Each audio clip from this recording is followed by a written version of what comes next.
오늘 고난을 당할 때라는 제목 가지고 말씀을 드립니다.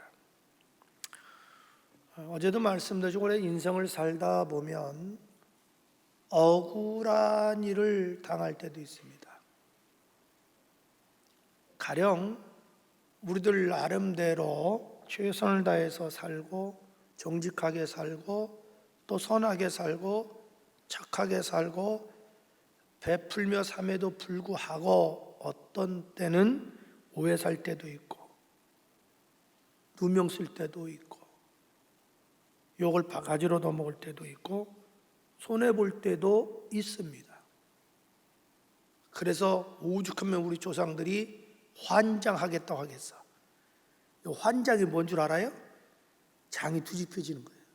오죽하면 여러분 장이 잘 안 뒤집히거든요.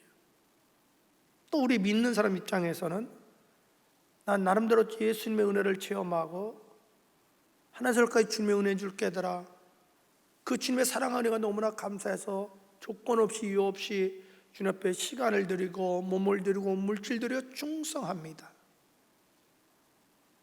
그런데 일부 잘못된 사람들은 그걸 은근히 비난하고 뒤에서 흉보고 또 욕하고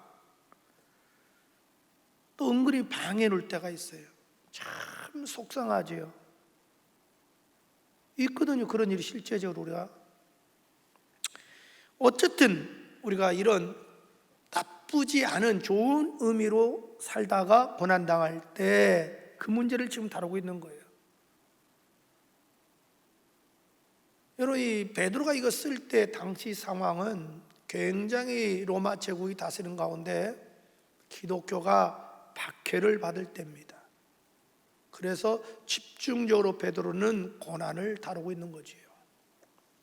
아무튼 우리가 고난을 당할 때 어떻게 해야 되느냐? 첫째로 미워하거나 욕하거나 저주하지 말고 도리어 축복을 빌어주라. 나를 해코지하려고 나를 비난하고 나를 욕하면 순간적으로 화가 나죠. 물론 내가 당연히 잘못해서 그러면 뭐 당연해요. 사람은 아무리 생각해도 내가 잘못한 것도 없는데 내가 자기한테 해코지한 일도 없고 손에 끼친다고 욕한 일도 없는데 무슨 나하고 척졌다고 나를 뒤에서 은근히 욕하고 비난하고 흉보고 누명 씌우고 없는 얘기 꾸집어내고 막 순간적으로 우리가 속이 뒤집어질 때가 있지요. 그러나 우리 예수 믿는 사람은 빨리 원위치 돌아와야 됩니다. 그게 뭐냐? 그거 미워해야 의미 없어요. 욕하고 저주하지 말고 우리가 복을 빌어주라는 거죠. 자, 한번 성경 봅시다. 8절 9절. 마제로 말하노니 너희가 다 마음을 같이하여 동정하며 형제를 사랑하며 불쌍히 여기며 겸손하며 9절 악을 악으로 욕을 욕으로 갚지 말고 도리어 복을 빌어주라. 이를 위하여 너희가 부르심을 받았으니 이는 복을 이어받가려 하심이라. 아주 9절에 중요한 진리를 가르쳐 줍니다. 왜 우리가 나에게 손해를 끼치고 고통을 준 사람을 미워하거나 저주하지 말고 복을 빌어줘야 되느냐? 그 이유를 설명해 주는 거예요. 그것은 내가 손해보기 때문에 그래요.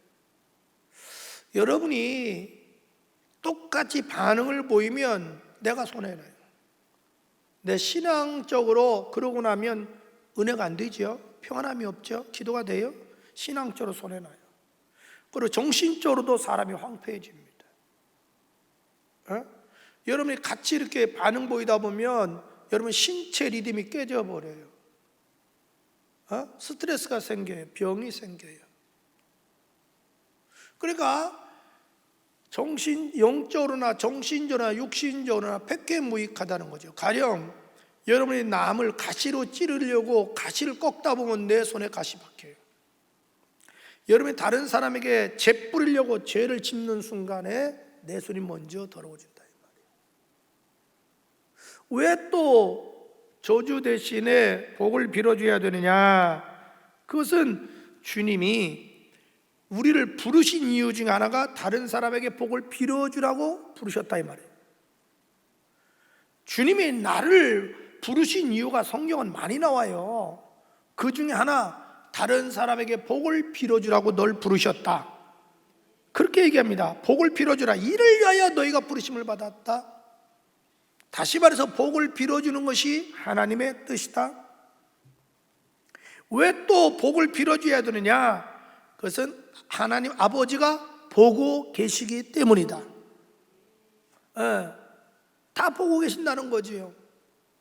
그래서 여러분이 하나님 말씀을 어기고 복 대신에 저주하면 하나님 아버지 입장에서는 니도 똑같다 이렇게 보신다는 거지. 니하고 저런 사람은 뭐가 다르나? 똑같지. 근데 네가 너무너무 정말 지금 마음이 아파 상처가 커 그럼에도 불구하고 복을 빌어주면 너는 내 자식이다. 그러니 내가 너에게 복을 갚아주겠다. 지금 이거예요. 그러니까 내가 복을 받기 위해서라도 다른 사람을, 우리나라 옛말에 미운 자식 뭐 하나 더 줘요? 떡 하나 더 주듯이 복을 빌어주라는 거죠. 여러분 마태복음 10장에 보면 예수님이 제자를 파송하는 장면이 나와요. 파송하면서 마태복음 10장 12절 13절에 뭐라고 얘기하냐면 너희가 어디 있는 집을 가든지 평안함을 빌어주라. 그 집이 거기 합당하면 평안이 그 집에 임할 것이고 그 집이 합당하지 아니하면 그 평안함이 네게로 돌아오리라. 이런 얘기예요. 여러분이 산에 가서 야호 하고 외치면 그 소리가 2배, 3배 내게 돌아온다 이 말이에요. 둘째로 우리가 고난당할 때 어떻게 해야 될까요?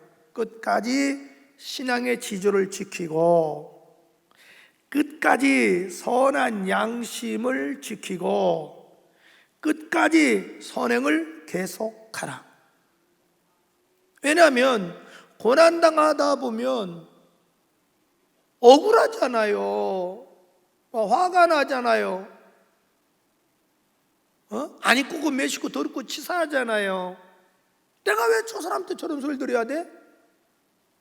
아유, 내가 차라리 안 하면 말지까지 거. 그래서 중도에 포기하는 사람들이 있으니까 이 말을 한 거예요. 사람이 자꾸 사람은 듣는 귀가 있잖아요. 들으면 속이 상하지요. 그러다 보면 아유 그래 내가 뭐 교회를 안 하면 되지 뭐 내가 요거 도면서까지 뭐 그렇게 교회라고 뭐 헌신하고 봉사할 필요가 있어? 이렇게 중간에 포기할 수가 있단 말이죠.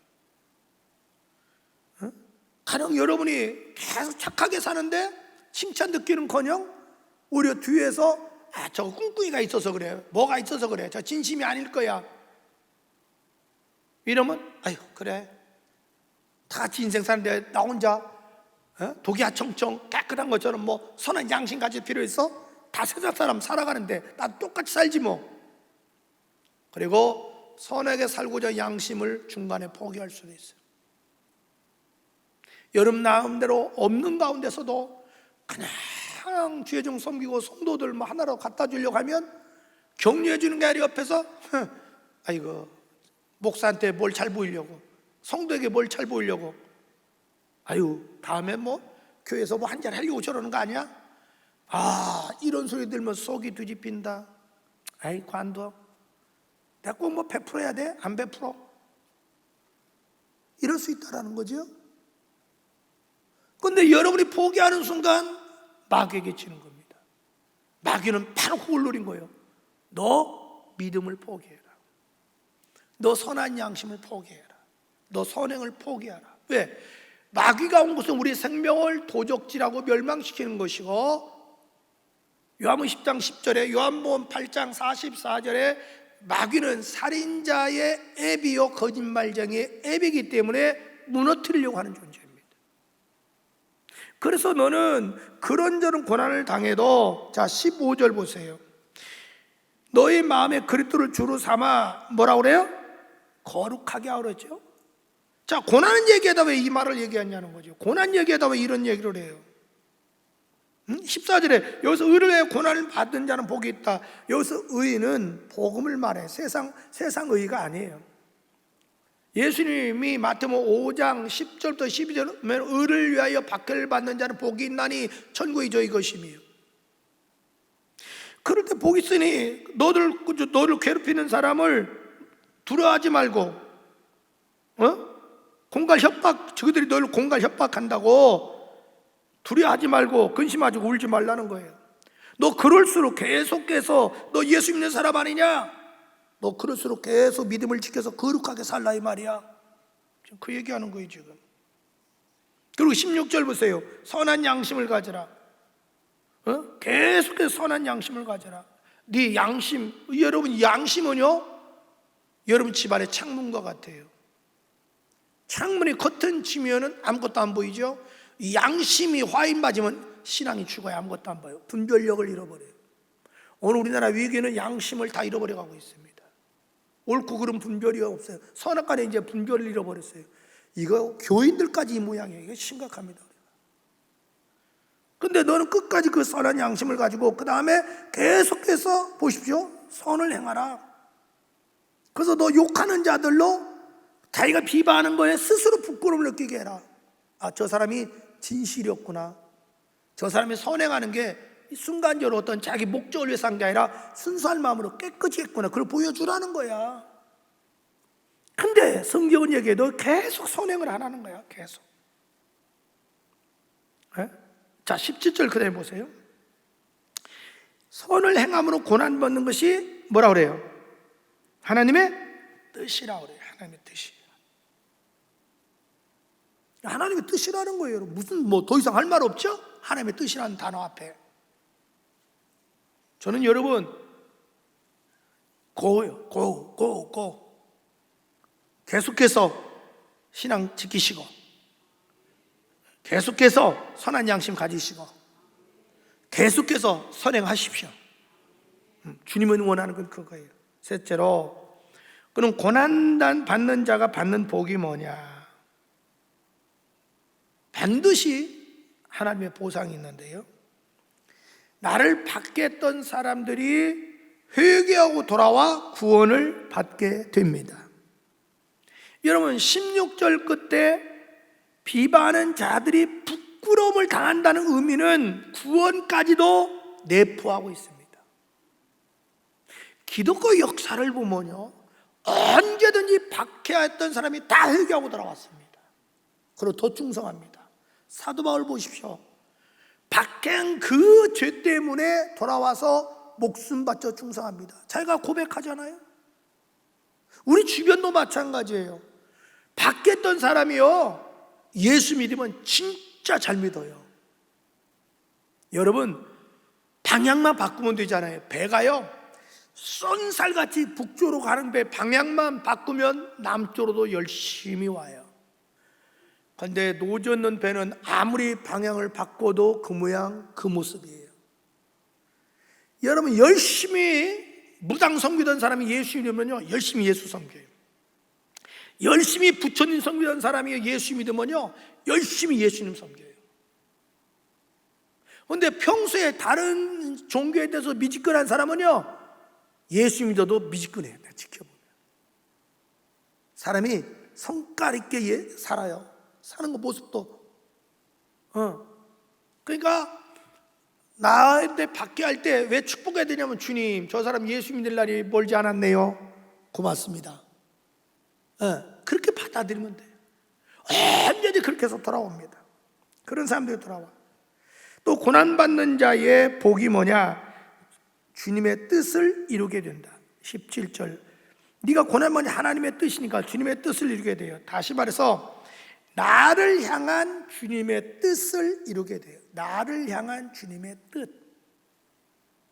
여러분 바울을 향한 주님의 뜻은 뭐냐면 빌립보 가서 복음을 증거해서 구원시키는 거예요. 교회를 세우는 거예요. 그런데 초장부터 전도하다가 브레이크가 탁 걸려요. 장애물이 나타나요. 처음에 귀신 내쫓으니까 막 순간적으로 좋았잖아요. 뭐가 잘 이루어지네. 막 루디아가 막 쉽게 예수 믿는 거예요. 막 자기 집에 가서 막 대접을 해. 와, 순풍에 돛단 듯이 너무너무 얼마나 바울이 좋았겠어요. 주여 감사합니다, 순탄하고 평탄하고 형통케 해줘서 감사합니다 하지 않았겠어요? 저 같으면 그렇게 했겠죠. 그리고 막 귀신도 내쫓으니까 귀신 막 나가는 거예요. 뭐 주변 사람이 얼마나 놀랐겠어요. 바울도 놀랐겠지요. 드디어 주님의 역사 일어나는구나, 화이팅! 그랬을 거 아니에요? 웬걸? 그것 때문에 오히려 매를 맞고 옥에 갇혔어요. 그 순간에 보면 이건 엄청난 브레이크가 걸린 거예요. 장애물이 나타난 거예요. 왜 초장부터는 또 장애물이 나타나지? 그런데 감옥에 갇힌 사건 때문에 옥문이 열리고 지진이 일어나는 역사가 일어나고 그 사건 때문에 빌보 간수가 돌아오잖아요. 성경에 잘 보세요. 그 감옥에 여러 사람이 있었습니다. 그들이 봤을 거 아니에요? 오히려 그 사건 때문에 바울을 향한 주님의 뜻이 이루어져서 빌보 교회가 세워지는 거예요. 놀라운 거예요. 주님은 고난을 통해서 우리를 향한 주님의 뜻이 이루어질 때가 많아요. 주님은 요셉을 통해서 그 가정을 다 살리고자 원하는 비전과 꿈을 가지고 있었어요. 그걸 이루기 위해서 고난이라는 불구덩성기에 요셉을 집어넣었어요. 주님은 다윗을 성군을 만들고자 원하는 비전과 꿈이 있었어요. 그걸 이루기 위해서 잠깐 고난의 터널 속에 바울을 집어넣습니다.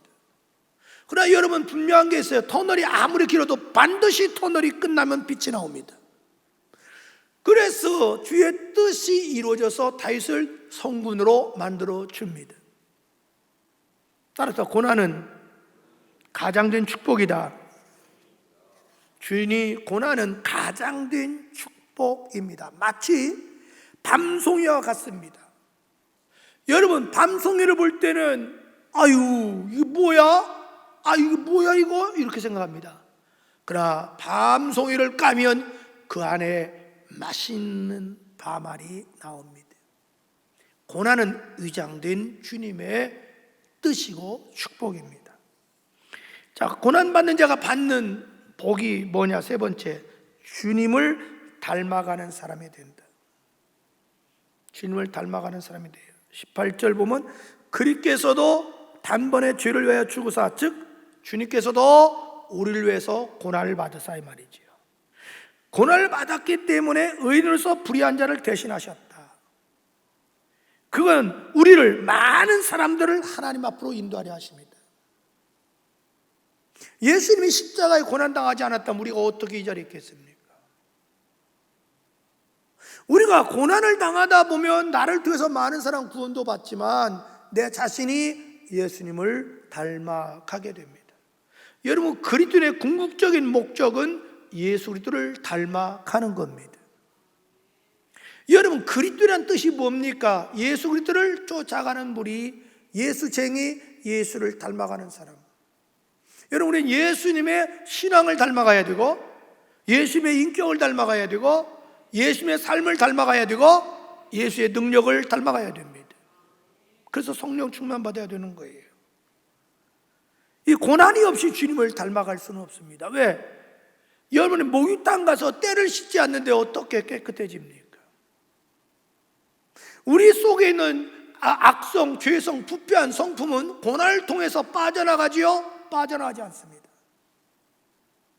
여러분, 시시한 것은 여러분 손빨래해도 되지만 때가 찌들은 것은 손빨래로 안 돼요. 세탁기로도 안 돼요. 그건 삶아야 돼요. 삶아야 돼요. 우리 내재에 있는 그 죄악의 이 성품은 세상 여러분 고행한다고 되는 게 아니에요. 내가 예수와 함께 죽고 예수와 함께 살 때 가능해지는 거예요. 그래서 고난은 마치 조각가가 조각상을 만드는 과정과 똑같은 거예요. 어린아이들은요, 엄마가 목욕시켜주려면 막 안 들어가려고 그래요. 막 울어요. 그래도 엄마가 달래고 얼래고 야단치고 거기서 다 목욕시켜주고 새옷 입혀주면 그렇게 좋아해요. 우리가 고난 당할 때는 힘들지만 끝나고 나면 할렐루야 아멘이에요. 왜? 그 이상 축복해 주시기 때문에 그래요. 어느 부모가 아이들 목욕만 시켜놓고 너 그냥 맨몸으로 돌아다녀, 그런 부모 없어요. 새 옷을 입혀주지. 당자가 돌아왔을 때 지저분한 걸 벗기시고 새 옷을 입혀주시고 가락지 끼워주시고 잔치를 베풀었어요. 우리가 고난을 통과하고 나면 내가 고난당할 때 당했던 거 잊고도 남을 정도로 은혜와 능력과 축복을 베풀어 주시고 예수 닮아갑니다. 그러므로 여러분, 고난을 반길 이유는 없지만 만약에 여러분 지금 고난당하고 있다면 부정하지 마십시오. 도망가려고 하지 마십시오. 불평하지 마십시오. 받아들이십시오. 기도하십시오. 주님 바라보십시오. 고난을 통해서 여러분을 향한 주님의 뜻이 이루어지기를 예수 이름으로 축복합니다. 기도합니다.